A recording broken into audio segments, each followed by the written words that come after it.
Muchas gracias por estar acá, por venir a participar también de este panel de conversación, que ya es la cuarta actividad que se enmarca dentro de esta gran actividad, ¿cierto?, que es Pensar de Golpe, que desde marzo estamos con diferentes eventos.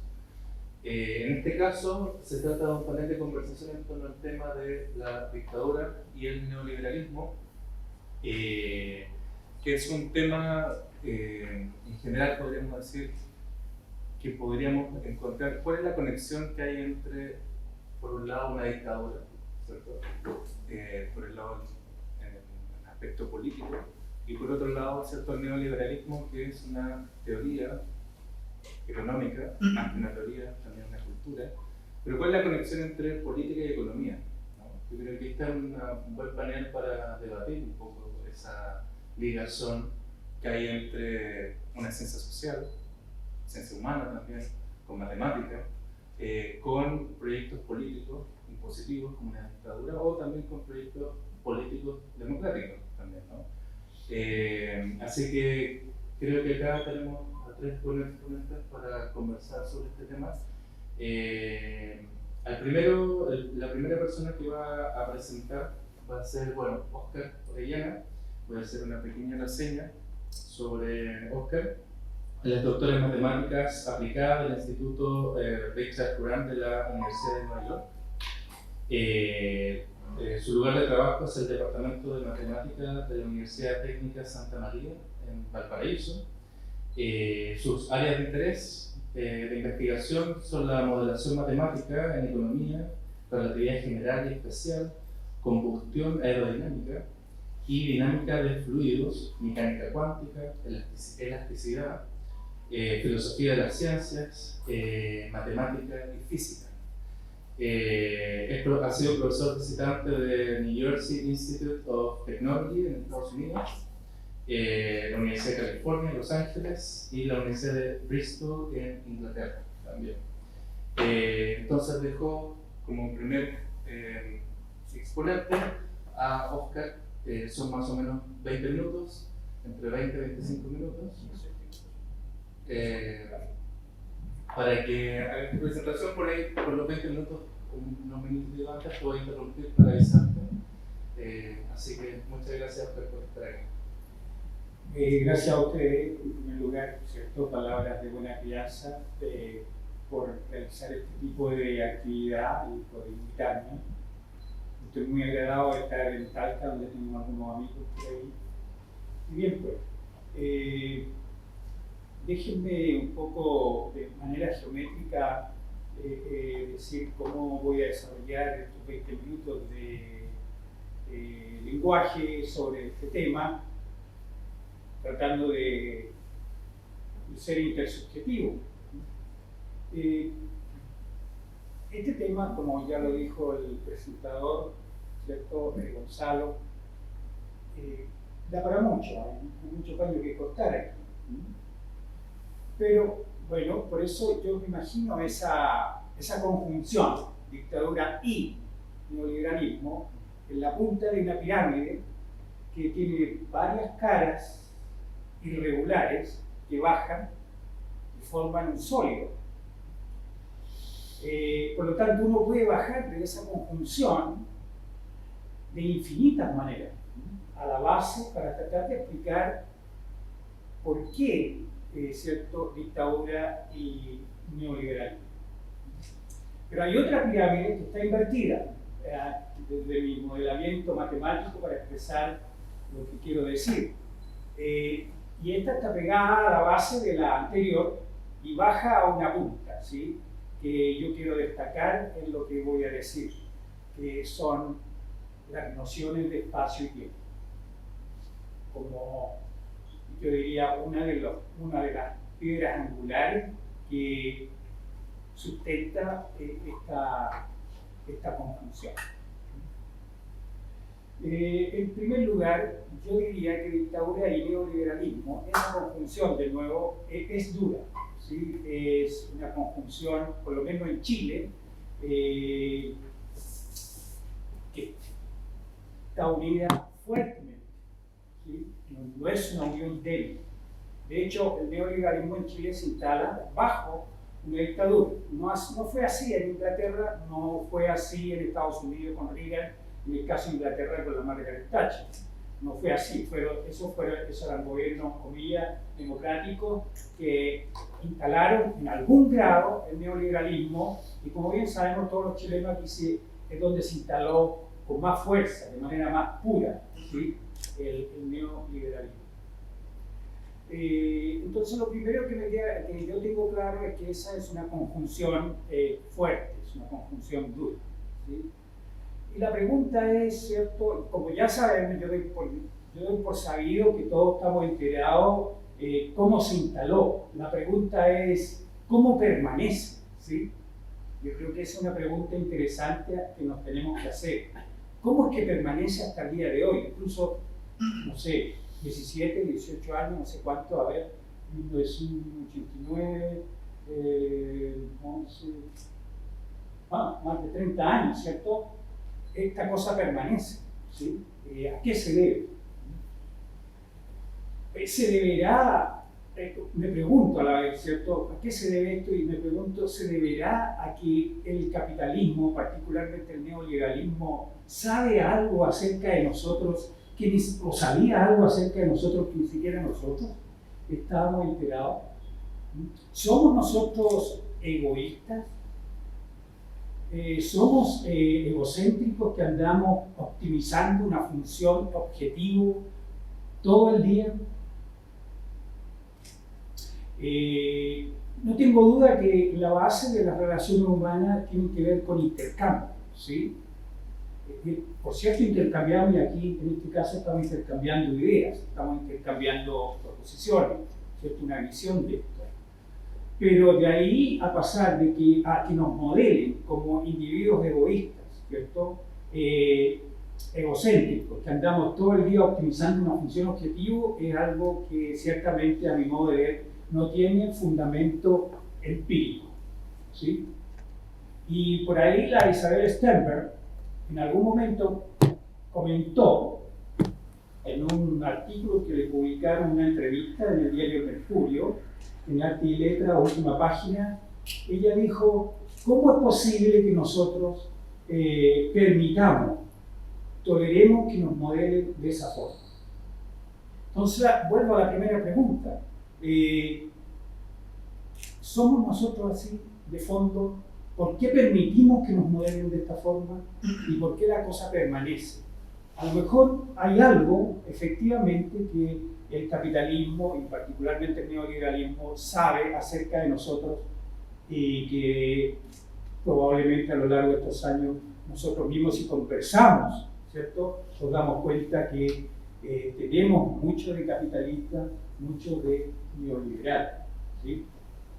Por lo tanto, si alguien se está preguntando cómo cambia este sistema, es obvio, tenemos que cambiar nosotros. No cambia de otra manera, ¿sí? Y a la base de ese cambio justamente está cómo nosotros percibimos el espacio-tiempo, cómo lo modelamos, cómo lo vivimos, ¿sí? Y estoy bajando de manera más o menos recta, porque ya dije en la pirámide, estoy bajando por una arista a llegar a un vértice, porque aquí probablemente van a haber otras visiones, y son múltiples los caminos para bajar a la base de esta pirámide. Y después bajar por la otra pirámide a este punto que quiero hacer. Para afirmar un poco esto que estoy diciendo, o inducir a pensar en esto, déjeme relatarle lo que un poco ha pasado donde yo trabajo. He trabajado ahí, o he estado ahí por más de 50 años, ¿sí? En algún momento a alguien se le ocurrió, a raíz de que los estudiantes en mayo generalmente hacían un paro, todos los años, a alguien se le ocurrió decretar, un rector, decretar unas vacaciones en mayo, una semana de vacaciones en mayo. Y se acabaron las demostraciones de los estudiantes. Eso es manipulación espacio-temporal, ¿sí? Para lograr un efecto. saltándome en el tiempo, ahora ocurre que tenemos recreos de 10 minutos y horas de clase de 70 minutos, no de 90. ¿Sí? Entonces uno se pregunta, bueno, ¿y un estudiante que sale de la primera clase y va a la segunda corriendo, porque tiene 10 minutos de un edificio al otro, tendrá tiempo el estudiante para pensar en la clase que acaba de terminar? ¿Tendrá tiempo para conversar con sus compañeros acerca de la materia que se vio? Por cierto, no tiene tiempo para eso. Menos tiempo tiene para discutir el texto y el contexto en que se está envolviendo. Todo esto está ocurriendo en una situación que todos sabemos ya que tiene un grado de ambigüedad, a nivel contextual, tiene un grado de ambigüedad, de incertidumbre, de complejidad y de volatilidad, complejidad y volatilidad. ¿Sí? Eso dije, volatilidad, complejidad, incertidumbre y ambigüedad. El contexto mundial hoy día tiene esas características muy profundas y muy marcadas. Esto que estoy hablando en este momento, probablemente mañana ya no será tan cierto, porque vivimos una realidad, como diría Bauman, ¿sí? Bastante líquida. Nuestras instituciones se han deshecho por diversos motivos, entre otras cosas debido a la corrupción que ha existido en casi todas las instituciones del país. Se han liquidado, se han vuelto líquidas y no hemos sido capaces de construir instituciones más fuertes. Las instituciones que teníamos se han hecho líquidas y siguen liquidándose, pero no hemos sido capaces de reemplazarlas por instituciones más fuertes, más duras. Entonces, eso representa un problema tremendo, ¿sí? Y a la base, ¿qué es lo que está? ¿Qué es lo que permite esa liquidez, esa fluidez? Déjeme hablarle entonces un poco de cómo yo entiendo la economía en términos generales, ¿sí? Y orgánica, totalizante, ¿sí? Como un poco la pensaba Carlos Marx. Yo diría que la economía de cualquier país funciona esquemáticamente en base a 3 pilares, ¿sí?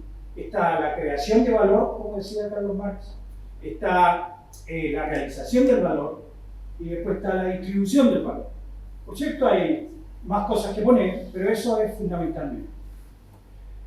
Cuando se produce valor, de acuerdo a la teoría de valor de Carlos Marx, ¿cierto? Ese valor se realiza en la medida que corre la teoría del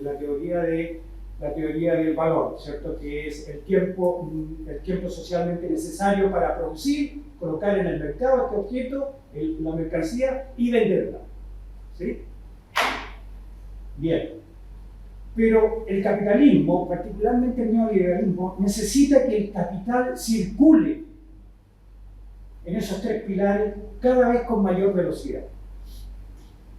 No puede el capital circular cada vez con mayor velocidad si no se liquifica, si no se vuelve fluido el tiempo y el espacio. El tiempo y el espacio social. Previamente, ¿cierto?, les contaba un poco qué pasa con los estudiantes en el recreo. ¿Qué socialización van a hacer en el recreo?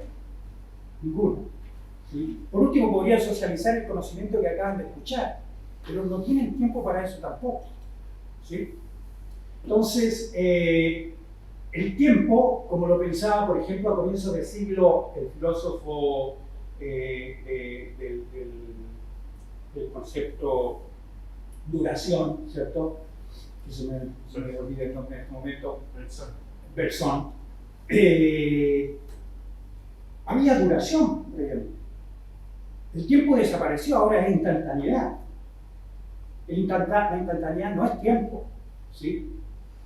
El mundo se ha globalizado, el espacio se achicó, el planeta está aquí prácticamente en la mano o en su celular, ¿cierto? Y convivimos de manera virtual. Y hemos llegado a la situación delirante en que no solamente se ha colocado en el mercado la educación, la salud, los planes de retiro aquí en Chile, sino que también nuestra propia subjetividad, nuestro propio mundo interior está en el mercado en España.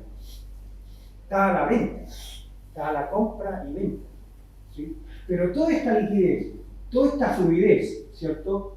Porque Bauman pasa de sólido a líquido y nos podríamos preguntar nosotros, o yo por lo menos, extremando un poco su forma de pensar, y bueno, ¿y qué va a pasar cuando se gasifique? Porque hay tres estados de la materia, el conocido, digamos. El sol es otra cosa, pero tenemos sólido, líquido, gaseoso. Cuando se evapore, ¿cierto? Se evapore todo. ¿Qué vamos a tener? Entonces, un secreto aquí, yo diría, para pensar la situación que tenemos entre dictadura y neoliberalismo y por qué ha durado tanto, es cómo nosotros estamos percibiendo, cómo estamos modelando y cómo estamos viviendo el espacio-tiempo. Y si queremos cambiar, nosotros tenemos que examinar cómo nosotros de nuevo estamos percibiendo, modelando y viviendo el espacio y el tiempo. Porque Kant no se equivocaba en lo siguiente, a mi modo de ver, que el espacio y el tiempo son las categorías, ¿cierto?, que posibilitan el pensamiento humano. Y como aquí estamos en la intersubjetividad, tengo que hablar de esto, ¿sí? De las nociones de espacio y tiempo de acuerdo a las cuales nosotros intercambiamos. Entonces, si eso es fundamental, independiente, ¿cierto?, de cuál es el modelo de espacio, cuál es el modelo de tiempo, si es cierto que nosotros pensamos con lenguaje y que las categorías fundamentales del lenguaje para poder pensar son las espacios temporales, entonces, y para pensarnos a nosotros mismos, entonces es muy importante tener esa claridad. ¿Qué nos está pasando a nosotros con cómo estamos viviendo nosotros las categorías de espacio temporal? ¿Sí?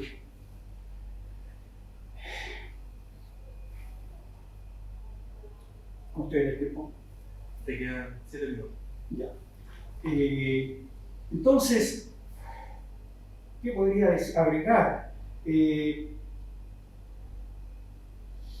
Previamente, a propósito del lenguaje intersubjetivo y que ciertamente tiene que ver con la cultura, previamente, los últimos 200 años, fue la cultura la que sirvió de condición homeostática para la convivencia.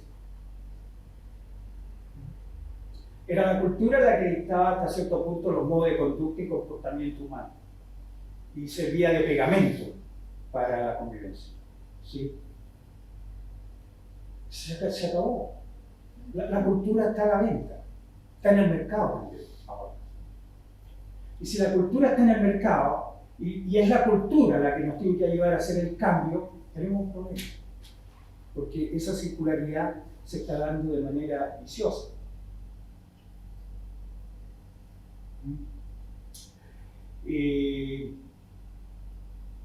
Entonces, vuelvo a las categorías, a ver si agarro el hilo de nuevo, de espacio-tiempo, para recalcar.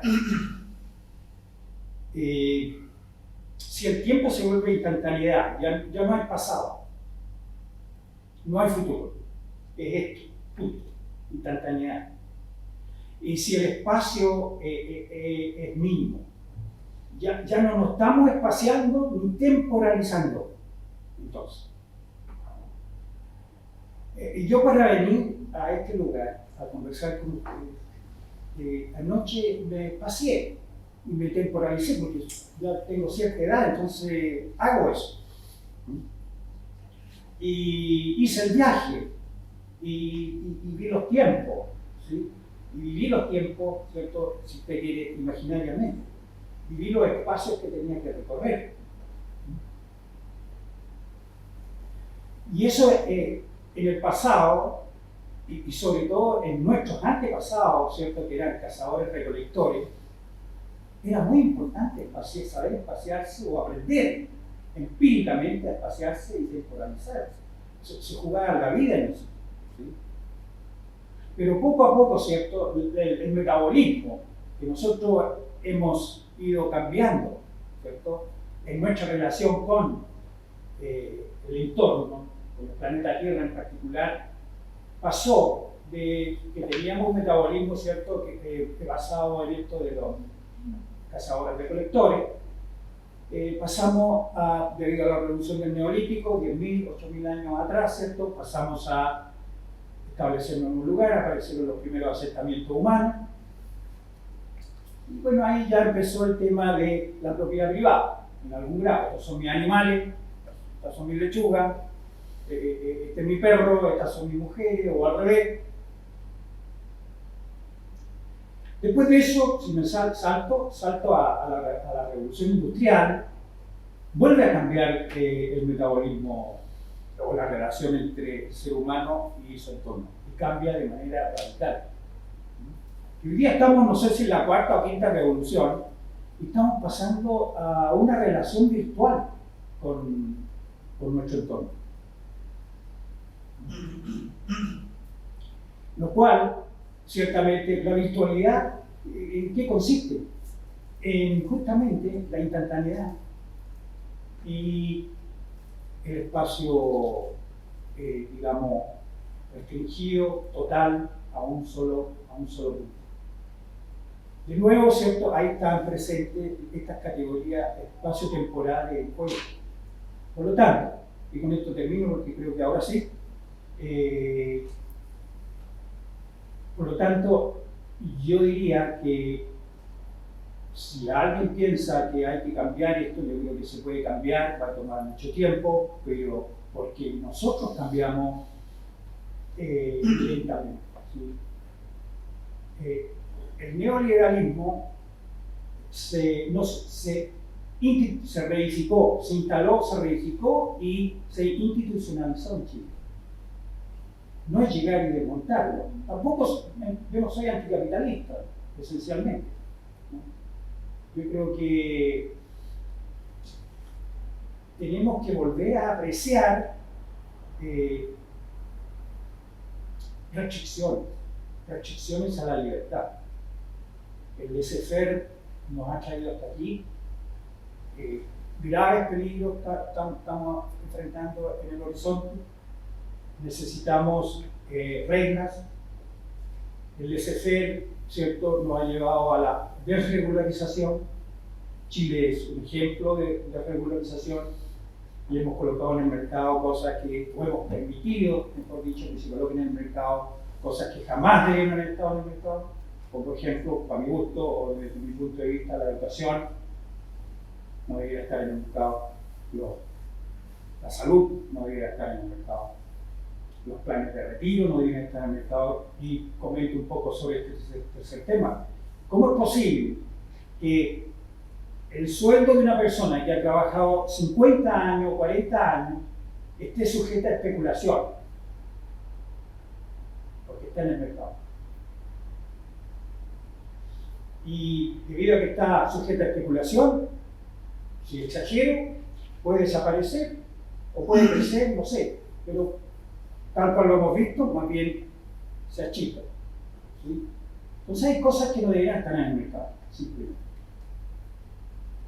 La dignidad humana no debería estar en el mercado. Y ciertamente la dignidad humana es base de cualquier futuro que podamos tener y todas sus consecuencias. Muchas gracias.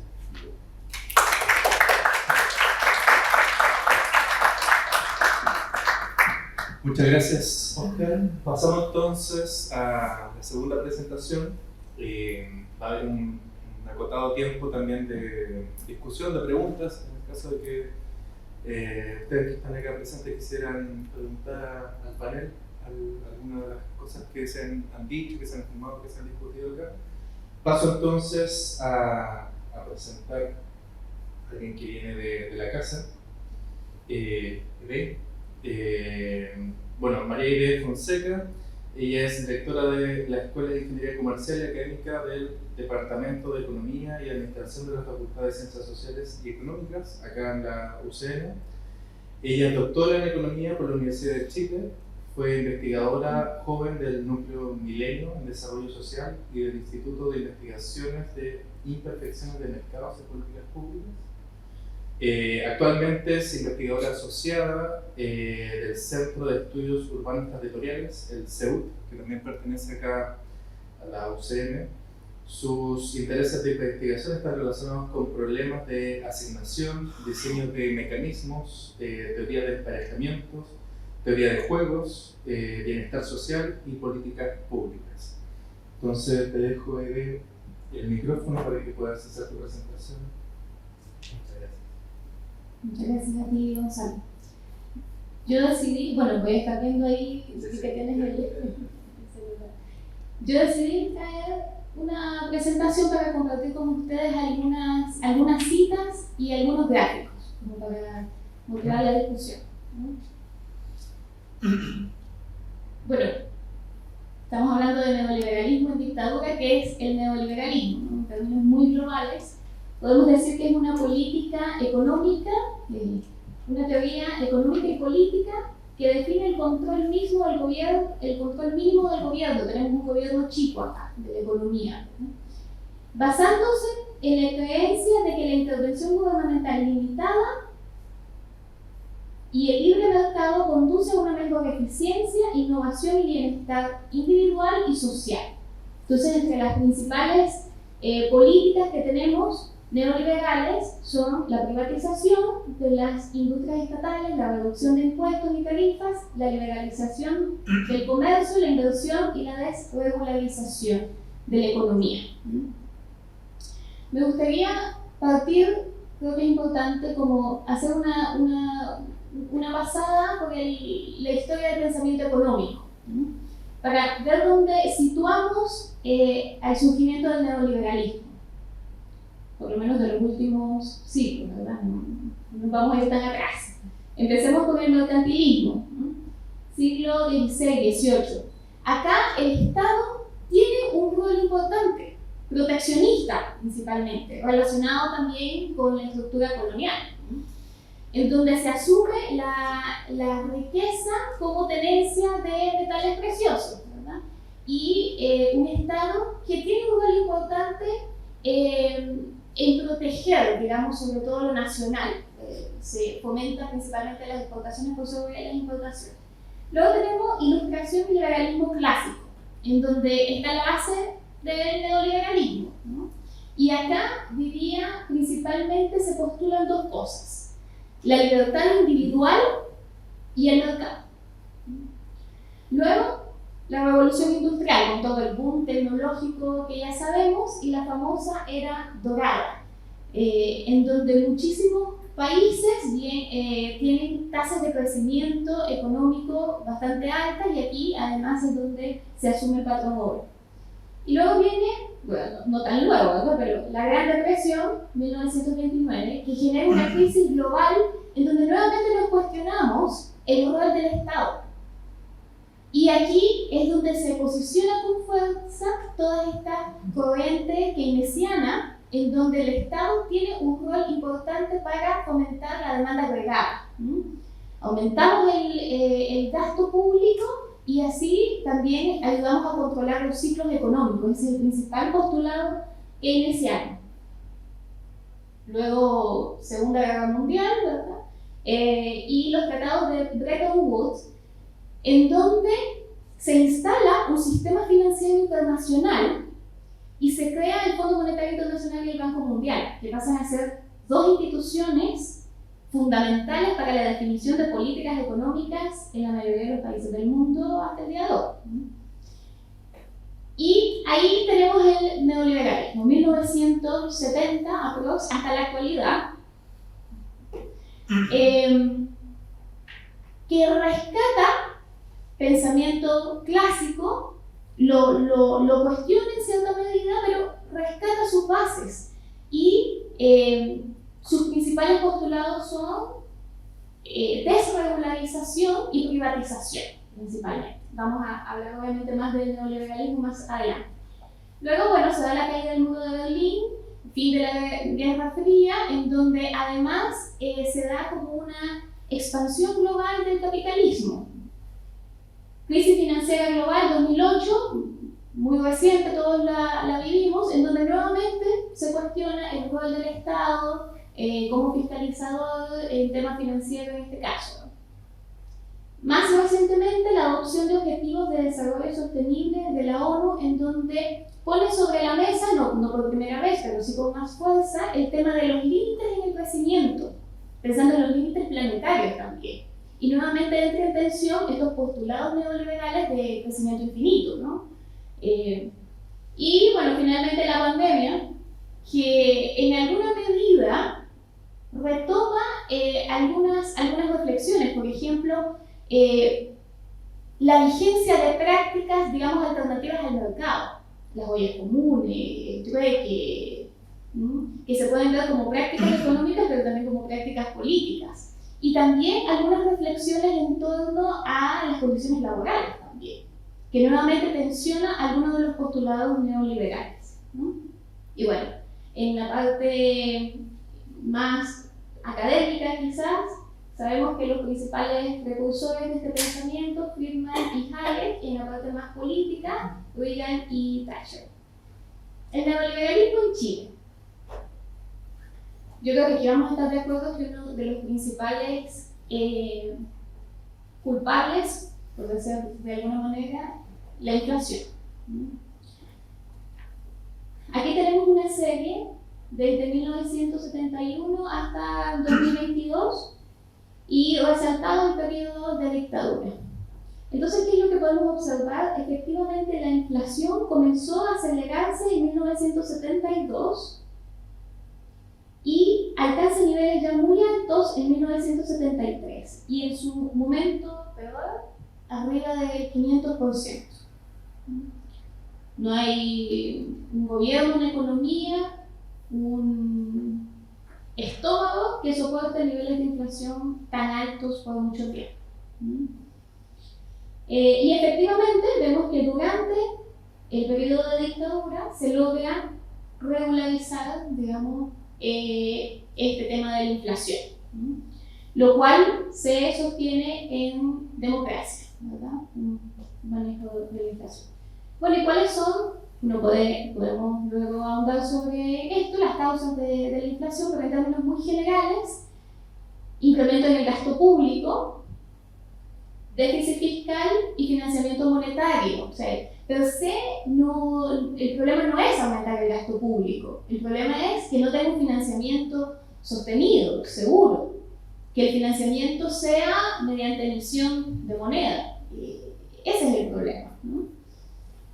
Luego tenemos algunas causas más externas, el precio del cobre, por ejemplo, que siempre está afectando en Chile, polarización política y presiones sociales vigentes, ¿no? en la época. Entonces tenemos el golpe militar de 1973, que todos sabemos, y este nuevo régimen busca cambiar drásticamente la economía y la política que se está implementando. Y hay que decirlo con este modelo económico con una importante influencia extranjera, principalmente por parte de Estados Unidos, lo cual además está bastante documentado. Y bueno, el famoso ladrillo, que dije tengo que llevar la foto. Entonces, quisiera compartir algunos postulados que están como expresamente dichos en el ladrillo, sobre algunos de ellos, que son postulados neoliberales que se reflejan en este documento, ¿no? Y aquí traigo una cita para resaltar algunos aspectos. Dice: hemos abordado los temas básicos para establecer una política conducente al desarrollo económico acelerado. Queremos un crecimiento y rápido. Rectificar errores, todo lo que se ha hecho está mal, sobre todo en el rol del Estado, como lo que se repite en el documento. Y finalmente, creemos que el país está cansado de imposturas. O sea, dice, nosotros tenemos una postura, es una postura clara y no tenemos miedo en decirlo, ¿no? Otra cita: ha subsistido en muchos aspectos la filosofía paternalista del dar y esperar beneficios. Entonces se critica bastante, digamos, esta figura del Estado paternalista, ¿no? Dice: más que de lograr esos beneficios como resultado de un proceso de desarrollo. Entonces, como la crítica que se plantea desde el neoliberalismo a la política que se está implementando en ese minuto en Chile. Y en definitiva, que la intervención del Estado en la economía genera distorsiones e ineficiencia, ¿no? Ese es como el postulado principal que plantea. De una manera quizás no tan explícita, pero que es base en el pensamiento neoliberal, es este tema de la concentración del capital. Como la concentración, esta filosofía de que la concentración del capital permite que se generen grandes inversiones, o sea, los ricos son los que van a invertir en grandes empresas, esto va a generar muchos empleos y eventualmente todos vamos a estar mejor. Está esta base ideológica que en el ladrillo la podemos ver a lo largo de todo el texto. Solo traje una referencia donde dice: aún manteniendo las diferencias relativas en la distribución del ingreso, o sea, eso no nos importa mucho, esa no es nuestra prioridad, vamos a apreciar lo que tal crecimiento habría permitido Entonces, claro, está este modelo de fondo del derrame, ¿no? Primero se llena la copa de arriba, eventualmente va a llegar el vino para todos, ¿no? Pero en la práctica vemos que la copa de arriba como que se va haciendo más grande muchas veces, ¿no? Y nunca hay el famoso vino para abajo, o hay una fuga ahí, ¿no? Por ejemplo, cuando tenemos corrupción, que es muy difícil de controlar en gobiernos dictatoriales, donde las instituciones están quebradas. O tenemos una versión, digamos, poco popular de este modelo del derrame, ¿no? Entonces, las principales características de las políticas neoliberales, ¿cuáles son las principales políticas neoliberales? Liberalización del comercio, privatización, desregularización, política monetaria restrictiva y reducción del gasto público. Y sobre ellas podríamos estar hablando bastante. Yo quise traer esta cita, es de Meyer, 1998, en donde en los distintos ámbitos se ve como la situación que encontramos en el 72-73 y en dictadura. Por ejemplo, en el tema de privatización, 72-73 el Estado controla más de 400 empresas, en dictadura 45. Y así en distintos ámbitos, ¿no? Precio, régimen comercial, régimen fiscal, mercado interno, capitales, cuenta de capitales y en el régimen laboral. En este último me voy a detener un poquito. En el 72 vemos sindicatos poderosos con gran poder de negociación. Vemos una ley de inamovilidad, reajustes salariales obligatorios y en dictadura observamos una atomización sindical con nulo poder de negociación, facilidad de despido, drástica reducción del salario real. Y bueno, aquí se ve un poco cómo la gradualidad en la cual se va aplicando estas políticas neoliberales en los distintos años. Ahora unos datos, unos gráficos que nos muestran un poco algunos de los efectos de estas políticas en tres principales ámbitos, que vamos a ver: comercio internacional, el crecimiento y temas de desigualdad. Apertura comercial, dijimos, son uno de los principales políticas neoliberales, ¿verdad? Sobre todo me interesa esta línea verde, que es el comercio de mercancías como porcentaje del PIB. O sea, ¿qué tan importante para la economía es el comercio internacional en un país? Estos son datos de Chile, 1960 al 2021, y vemos qué es lo que pasa en el 73-74.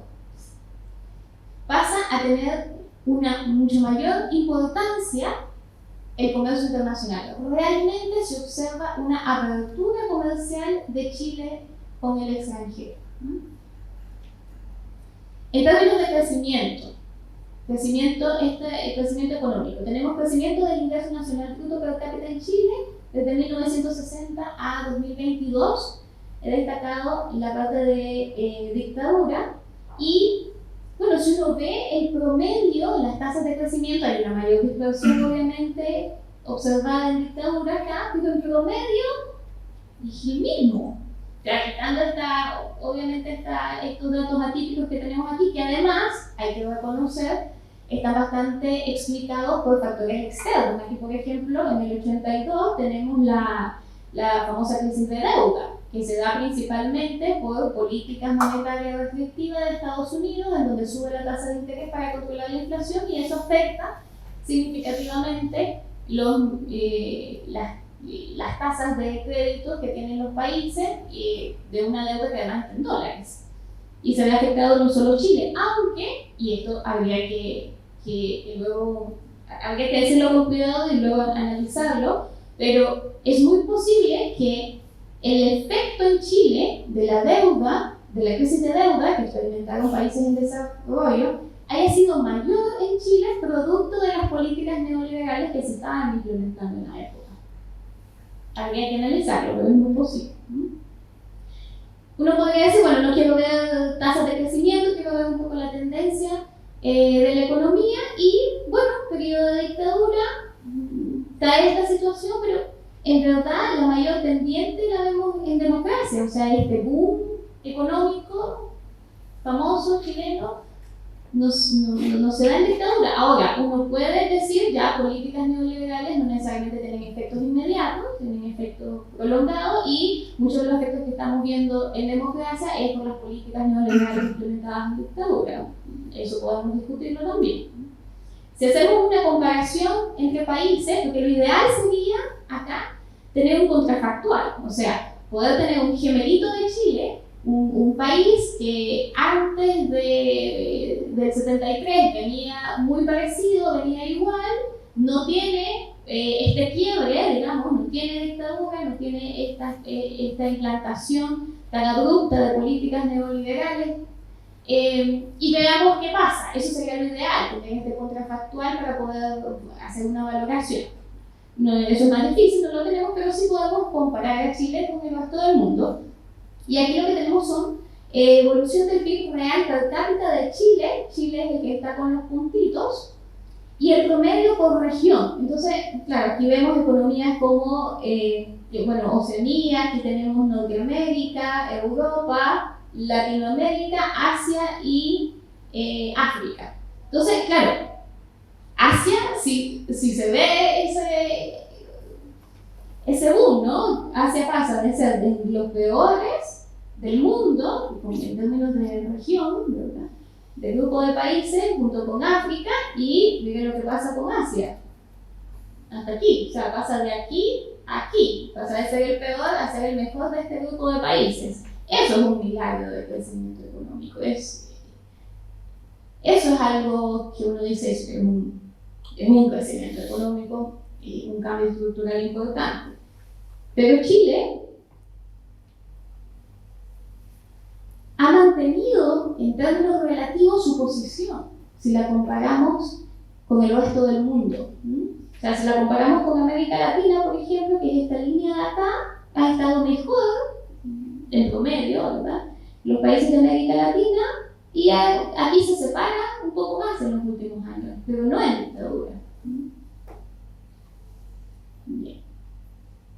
Ahora, bueno, vimos comercio internacional, vimos crecimiento económico, y el tercer tema, que para mí es el más importante, desigualdad.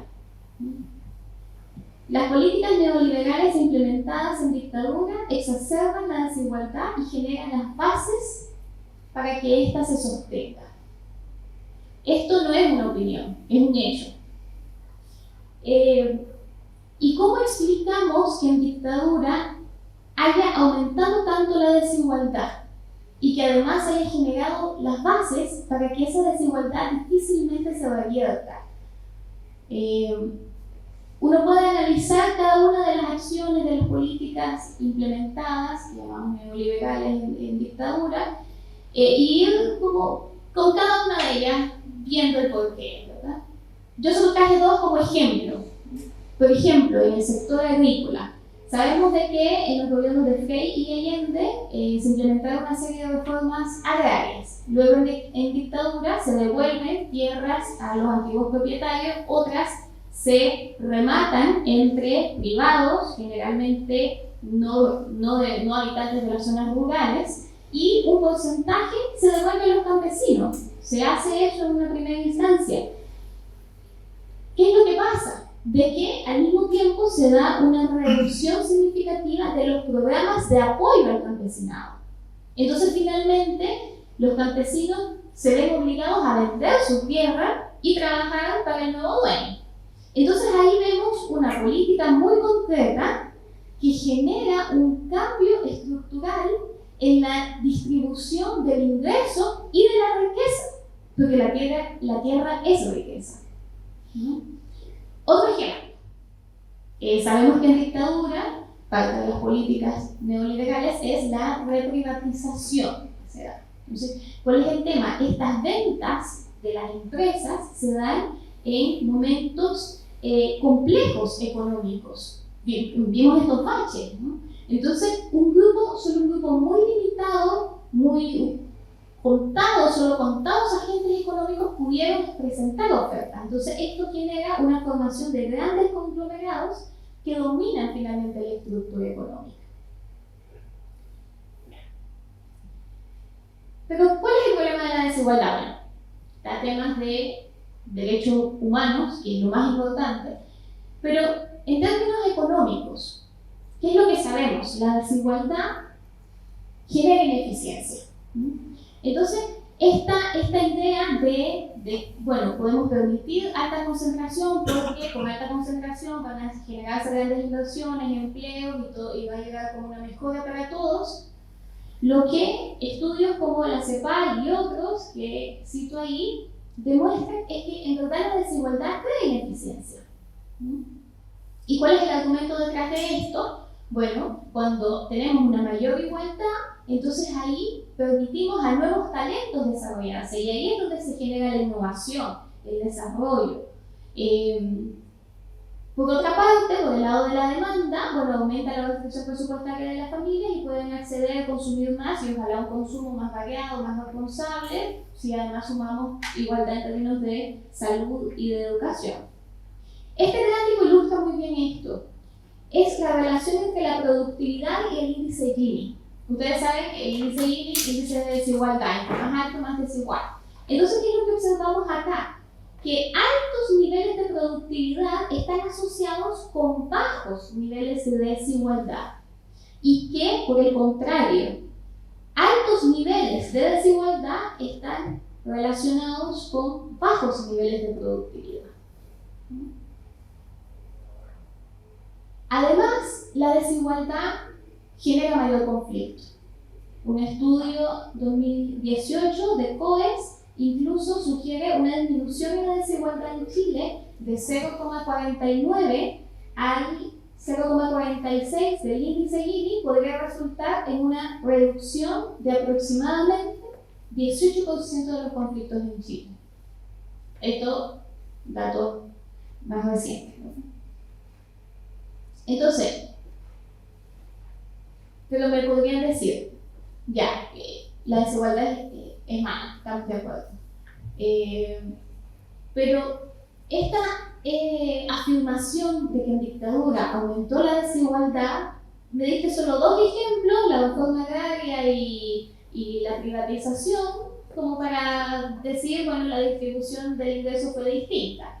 Pero ¿realmente aumentó la desigualdad? Y los datos son claros en ese sentido.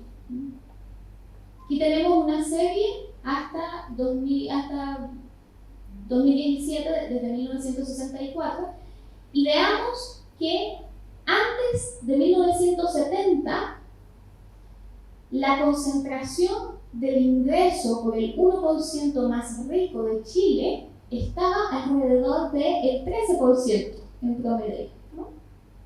El 1% más rico de Chile concentraba el 13% de los ingresos del país.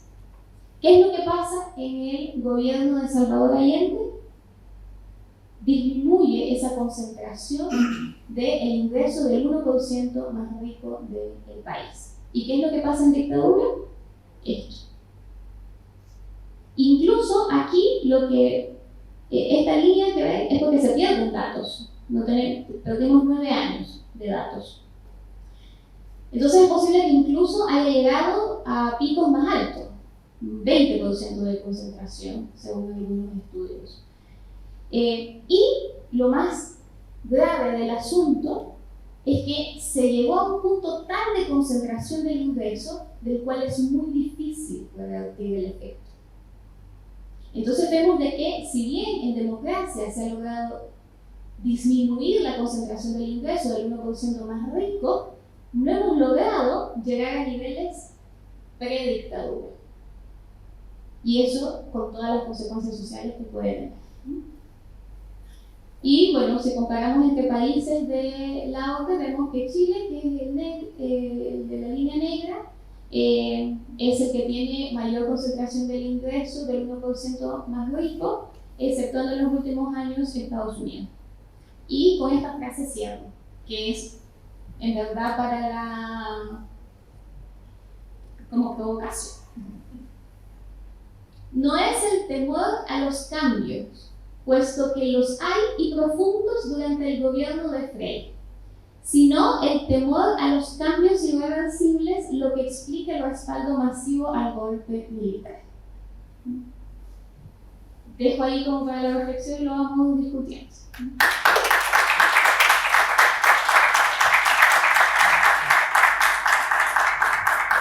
Bueno, muchas gracias, Aide, por dejarnos también esta última frase que nos puede ayudar a la conversa de un ratito más. Dejo entonces ahora a nuestro último exponente, que es Javier Agüero. Un segundo para tener tropeado las manos. Bueno, Javier es doctor en filosofía por la Universidad de París 8. Ha publicado los libros Chile y los silencios del perdón, junto a Carlos Contreras, el libro colectivo Ya es la realidad, Envíos pendientes, Imposibilidades de la democracia, Chile 2019-2020, Entre la revuelta y la pandemia, en ediciones UCM, año 2020. También junto a Carlos Contreras, Guardia Política y Filosofía, Resistir a la Escritura. Poética y filosofía. Poética. También publicó recientemente 3 ensayos portátiles sobre la guerra, Freud, Zizek y Butler, en Pecados Editores, Línea del Mar, de 2023. Y ha participado en más de una decena de libros, contribuyendo con capítulos y publicado más de una treintena de artículos en revistas especializadas en corrientes de sus temáticas principales. Entonces dejo a Javier, dejo a Javier, muchas gracias y 20 minutos. Sí, no voy a hacer mucho más breve que eso. Agradecerles a todos, de todos que están acá, y bueno, nuestro doctor también, se lo agradecemos. Y yo, al lado de lo que dijeron mis colegas, no es mucho lo que puedo aportar, sino más bien un par de consideraciones generales que probablemente apuntan más bien al neoliberalismo como una racionalidad, que es lo que me interesa. Primero decirte que este vínculo, este matrimonio entre dictadura y neoliberalismo en Chile no es gratuito, no es baladí. Tomás Moyán dijo hace muy poco tiempo, esta es una dictadura con proyecto. Me lleva un proyecto racional a la base, planificado, que tiene que ver básicamente con la restitución oligárquica, ¿no? Ahí donde la oligarquía había perdido el poder, ¿no? O veía que la arremetida de este pueblo, que se estaba Salvador Allende, le quitaba perímetro, órbita e influencia. Bueno, el golpe militar fue una restricción oligárquica, fue otra cosa, ¿no? Sí, como no se me pasan tantas películas, y los que vamos a gobernar siempre van a ser unos, ¿no? Pocos. Y cuando hablo de oligarquía, digo los términos más técnicos posibles, en términos de Aristóteles, así, poder económico en manos de unos pocos, Chile. Y eso que pareció en algún momento filtrarse, ¿no? A través mismo que pareció filtrarse con la idea de la opción de la Unión Popular, no se podía soportar, ¿no? La tradición hacendal oligárquica chilena está tan arraigada, está tan anquilosada, que también responde a su propio ciclo. Por lo tanto, lo primero que me gustaría despejar, así como mi idea digamos, fuerza, que es esta fue una dictadura con proyecto, ¿verdad? No fue solamente un golpe de milicos cabezones, digamos, brutos, sino que llegaron gente también aquí a instalar un modelo como el SD, que por otro lado es una restitución oligárquica. Eso yo no lo puedo ver de otra manera. Entonces, claro, al celebrar conmemorar 50 años de golpe de Estado, también estamos conmemorando 50 años de neoliberalismo. Insisto que esto en ningún caso es arbitrario, o sea, esto fue planeado de esta manera, ¿no? No hubiéramos conocido, no hubiéramos tenido la dictadura que tuvimos sin el neoliberalismo, eso es un hecho, ¿no? O sea, hubiera dictaduras de todo tipo en todas partes del mundo sin modelos neoliberales, ¿no? En Chile el neoliberalismo perforó la sociedad chilena también, que finalmente fue el arma, a mi modo de ver, racional, semántica, si ustedes quieren, por la que finalmente la sociedad chilena logra instalar un tipo de racionalidad particular. Lo que sí, como acá el colega citaba Marx decía en relación al capitalismo, el capitalismo es mucho más un sistema económico, o sea, mucho menos un sistema económico y mucho más una forma de relación social, ¿no? En la relación obrero explotado, digamos, en el caso de Marx, de lo que veía Marx. Y el neoliberalismo podríamos decir lo mismo. Es mucho más una forma de relación social que un puro sistema económico, siendo un enorme, brutal, como lo hemos visto acá, gigante sistema económico. Pero lo que produce son sujetos tremendamente mercantilizados, ¿no? De alguna forma subjetividades que son horadadas por el individualismo y por la ausencia del colectivo y de lo común. Creo que una de las tragedias más grandes de nuestras, digamos, como país y en sociedad, el neoliberalismo tiene que ver precisamente con eso, con la pérdida del vínculo, la pérdida de lo común, la pérdida del colectivo. Y bueno, empezar a evitar esta idea, esta cultura del sálvate solo. Siempre pienso que el neoliberalismo somos sujetos náufragos, ¿no? Navegando y ahogando en el mar de la individualidad, sin conexión con otros. Ahí es donde podríamos, si hacemos fuerza, llegar a la orilla todos juntos, salvarnos juntos, pero no me voy a salvar solo.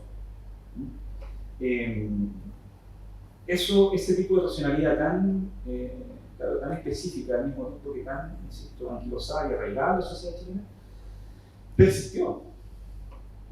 Por eso planteo esta idea de que la dictadura fue un proyecto más allá de sí misma. O sea, se fue Pinochet, digamos, llegó la democracia, protegida como quieran, pero llegó la democracia y esto persistió, digamos. Y la concertación y los gobiernos que vinieron después no hicieron más que ponerle guirnalda a esta fiesta que se venía cocinando, digamos, la dictadura desde el principio. Y lo que apareció, lo que nos va a decir, los canales en la tarde, los consejos, las que puedan estar, la persona que a mi modo de ver, escribió el libro más importante sobre el estallido social, con mucha distancia, que fue La pregunta de octubre, que nos entrenaron en el mercadeo. Esa es la tesis de Manuel Canales, ¿no? Es como que me yo al gimnasio y nos enseñaron a mercadear, ¿no? A transar, la cosa bursátil, dejando atrás cualquier tipo de consideración propiamente política o propiamente humana para dar paso a sujetos que estaban básicamente desplegados en un mercado mercadeno. Yo te doy cuando me das de vuelta. Y la tesis de Manuel en esta línea, creo yo, es potente en el sentido, o sea, claro que es potente, pero esta idea de transformarnos en fenicios, ¿no? Finalmente ser fenicios. Gente que vive, suspira, respira y se oxigena a propósito de las mercancías que pueda hacer circular por el mundo, por donde sea. Y eso respondió a un proceso de entrenamiento permanente, sistemático, dice Manuel, en el cual lo que había atrás era toda una ideología, como decía también acá el colega, una ideología que tuvo un gran arquitecto, ¿no? Un gran arquitecto, que fue Jaime Guzmán. Jaime Guzmán no solamente fue el artificio jurídico, que de alguna otra forma permite la entrega del marco regulatorio, una legitimidad legítima, ¿no? A la dictadura, sino que también fue quien tuvo la claridad de darse cuenta de que la única posibilidad que había para Chile de ese entonces, según él, era arrebatarnos el vínculo y transformarnos en mercaderes del templo. Sin política, sin concepciones, sin digamos, consideraciones subjetivas que nos permiten llevar adelante un proyecto, consideraciones subjetivas comunes, quiero decir. Sino que más bien hundidos en este pantano, que insisto, el neoliberalismo es por mucho más la dictadura. ¿No? O sea, la dictadura queda atrás y el neoliberalismo continúa. Y no solamente continúa, digamos, con pifia, sino que continúa intensificándose, densificándose, ¿verdad? Y ahí es donde en los años 70, mediados de los 70, durante los 80, empezamos a darnos cuenta que el vínculo social se está yendo al carajo, que no había lazo. Pensamos que por llegar a la democracia quizás todo esto iba a cambiar y el lazo se iba a robustecer y se iba a densificar nuevamente un espacio de lo común, tampoco. ¿No? Y esa, insisto, que puede ser una de las tragedias o de las herencias que el neoliberalismo nos deja, entre tantos otros. Apuntar algo que decir en términos de corriente económica, el neoliberalismo encuentra sus orígenes en el ordoliberalismo en Alemania, en los años 30. O sea, es un coloquio gigante. Foucault habla de eso, por ejemplo, el nacimiento de la biopolítica, de ese momento fundacional del neoliberalismo con estos liberales alemanes. Y después como que desaparece, tú dices bien, y hay una arremetida, pero fundamentalmente académica, ¿no? O sea, tiene una cosa en Chicago, una noción académica, y hasta ese momento, pudiendo decir, no estaba ni Thatcher ni Reagan, el neoliberalismo era un asunto de aula.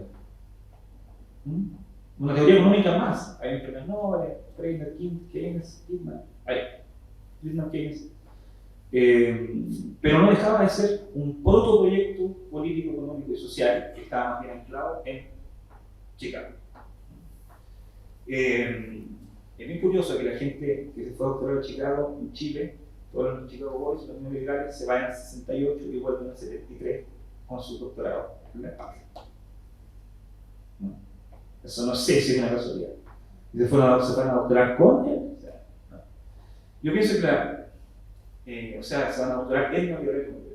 Pienso que esta institución oligárquica que les hablaba al principio pasa también por esto, ¿no? Por este plan, por este proyecto que fue calculado.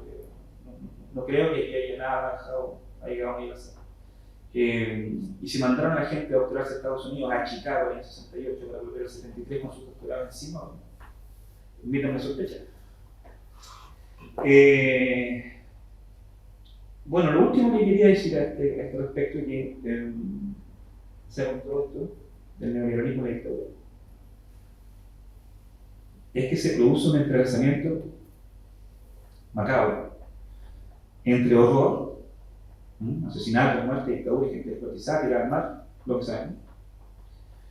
Se produce un entrelazamiento entre el horror más brutal, el mercadeo y la racionalidad que les hablaba al final.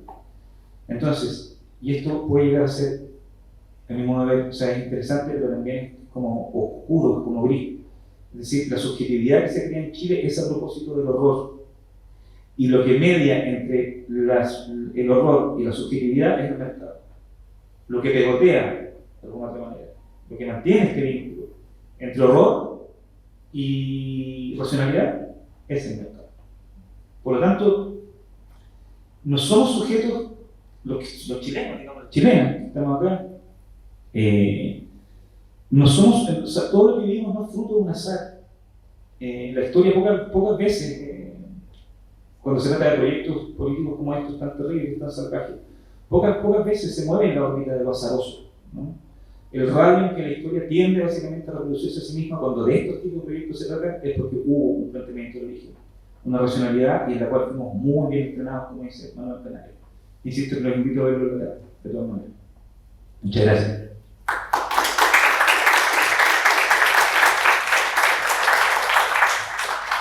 Gracias, Javier.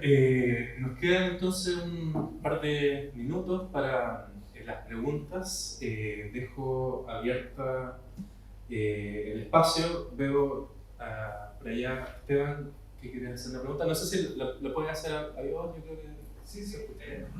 Muchas gracias. Tengo una pregunta orientada al rol del Estado, que por parte de un tema del que se centró a idea bastante. Esta idea del ladrillo como una crítica al llamado Estado paternalista, pero muchas veces se tiende a ver también al neoliberalismo como esta minimización del Estado, cuando no es tan pasivo el rol que termina jugando el Estado, sino que termina siendo instrumental a la reproducción de todas estas conductas y hábitos económicos y culturales que todos han discutido. Y quería saber si podrían enfocarse en eso y también en el rol de la globalización, es decir, de las interacciones entre Estados, que si bien puede ser mínimo en cada uno de los casos particulares, terminan cerrando tratados gigantes a futuro también. Bueno, y esto a propósito de la idea del tiempo, de cómo se amarran formas de hacer mercado y de actuar. Si el Estado, una especie de Estado global, con interacción global entre Estados. Tratemos de hacer como breve las respuestas para hacer más preguntas también. No sé si alguien se quiere hacer cargo de la pregunta.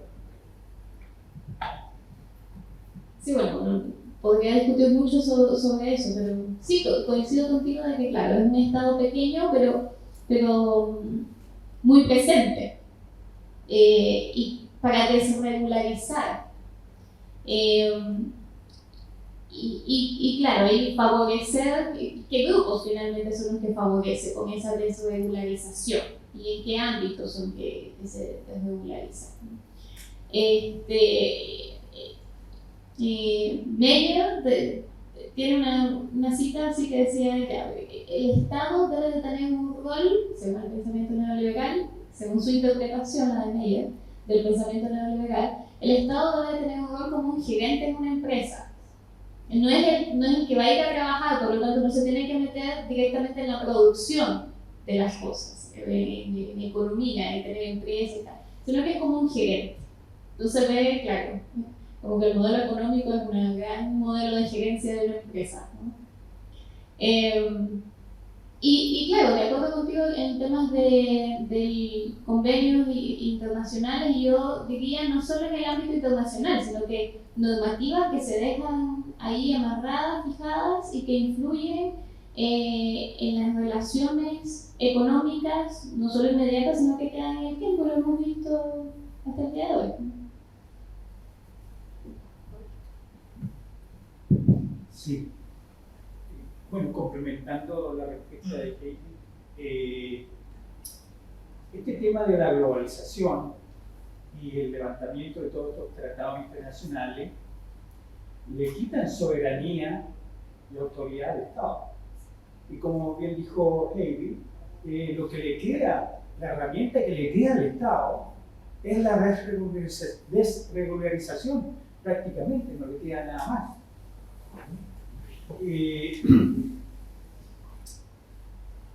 Entonces, ¿cómo podemos recuperar una soberanía? ¿Cómo podemos recuperar un poder de toma de decisión? Bueno, hay gente que se inclina, y eso está ocurriendo en Europa, a veces cargarse sobre el nacionalismo. Lo que intenta Trump en Estados Unidos en su primer mandato, cerrar las fronteras. Y Estados Unidos para Estados Unidos, punto. Una suerte de volver atrás, pero no hay vuelta atrás, lamentablemente. Y no hay vuelta atrás en esta fluidez. Las fronteras desaparecieron prácticamente de los países. El Estado-Nación tiene muy poco poder hoy por hoy. Son los grandes consorcios internacionales los que tienen el poder. Es el comercio internacional. Déjenme decirles esto a modo de ejemplo. Chile, yo creo que no tenía otra alternativa que firmar, tal vez bajo algunas condiciones, pero tenía que firmar el TPP-11, o como se le llame. Porque si no pasaba a ser un país paria, digamos, con quien no había que comerciar. Chile puede desaparecer del comercio internacional y prácticamente no pasa nada. Tenemos que seguir vendiendo cobre, seguir vendiendo agricultura, y ahora vamos a vender litio y lo que sea, lo que venga lo vamos a vender, ¿sí? Para no desaparecer del mercado mundial que está primando y no empobrecerlo. El tema es, ¿cierto?, cómo le agregamos inteligencia y valor a los productos. Y ahí es donde estamos fallando. Yo estoy de acuerdo con Gabriel Palma, lo que él propone, ¿sí?, que es justamente esto, para superar en parte y recuperar en alguna medida la soberanía, tenemos que agregarle valor e inteligencia a los productos, ¿sí?